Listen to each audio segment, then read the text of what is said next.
Hello ladies and gentlemen, Nick here, and welcome to the link video to my review of just don't have it over there of Doctor Who, the 60th anniversary second special, Wild Blue Yonder. So you can check out my review of this episode on the Whoniversals YouTube channel now. Link in the description below, or check it out in the Nick's video playlist on my home page, like channel home page. It's the Whoniversals playlist Nick's videos, so you can click there. In fact, you can probably go straight to that video there.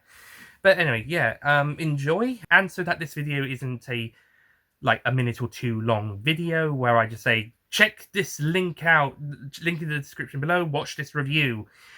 Here's some clips of the sketch and the review to get a taste of what to expect when you then click that link and watch the full review.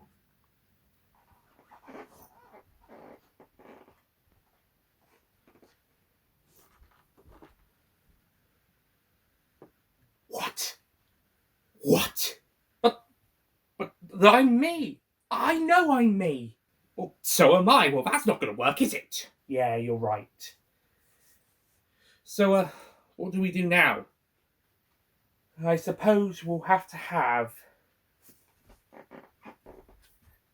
a conversation. What?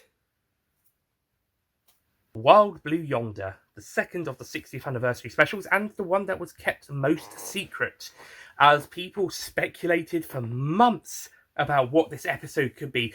Would there be returning doctors, Matt Smith, Peter Capaldi coming back, or even Ncuti Gatwa making an early appearance? Maybe the story takes place sometime later down his timeline and he teams up with his old predecessor in solving the mystery.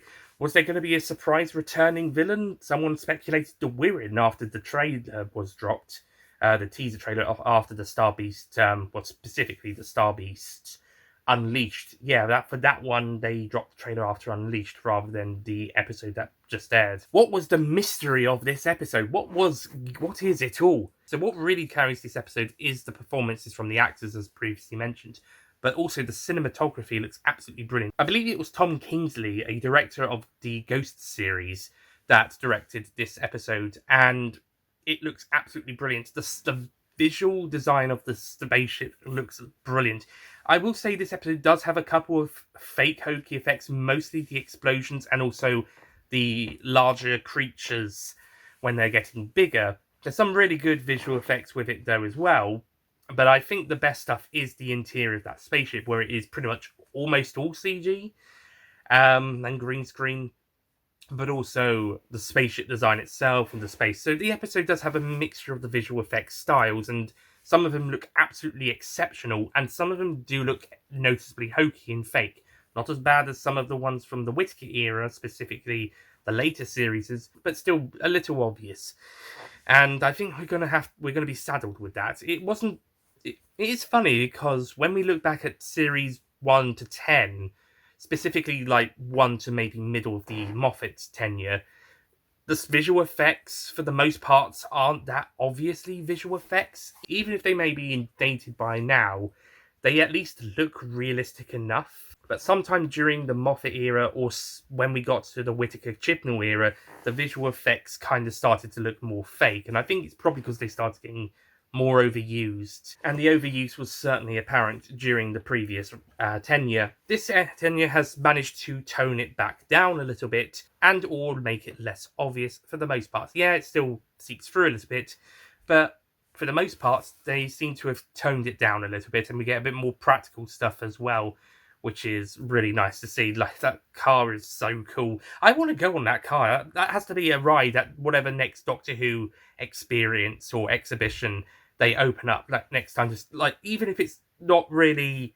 the car going all around a specific zone, just have it like a little ride thing where it goes side to side and forward and backwards, and you've got the screens around you, and you're in an experience. That would be so cool. BBC, get on with that. And the fact that they were able to use puppet prosthetic arms and knees and stuff for when the creatures are showing off those bits earlier on, That's really cool and really shows off the mixture of the practical and visual effects really well, and making it look really realistic. The directors, production crew, and the editors and visual effects team did a fantastic job with all of this stuff, and the practical effects guys as well. They did all a fantastic job with making this episode. It looked stunningly brilliant for the most parts, and yeah, and even more so than the previous episode did.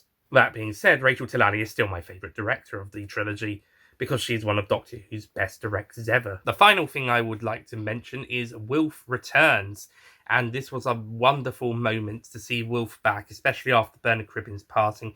But we knew he'd filmed his scenes for his episodes, and yeah, it's so lovely to see Me Old Soldier one more time. It has that sort of finale feel to it, but to the characters, this won't be the last time.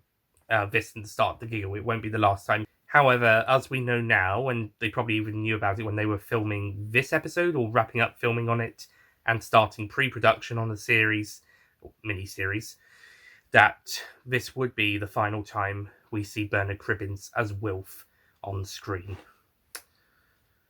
I salute you, me old soldier. Thank you so much for everything, especially as Wilfred Mott, and also Tom Gamble in Daleks Invasion Earth 2150 AD, which you were great in. Thank you, Sir Bernard Cribbins. I hope you enjoyed those teases of what to expect in the review. I hope you enjoy the full review itself. Don't forget to like, comment, and subscribe to the official Whoniversals YouTube channel and share the videos about. And don't forget to check out other videos on the channel, including my next review, The Giggle, which will be out next week. I'll see you guys next time. For that, goodbye.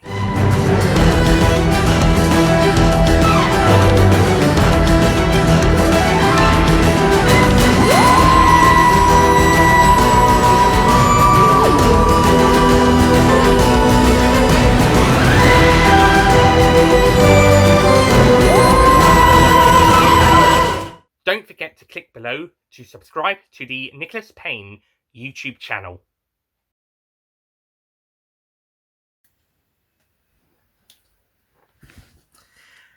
Or check it out in my Nick's, or check it out in the Nick's playlist. So that this video isn't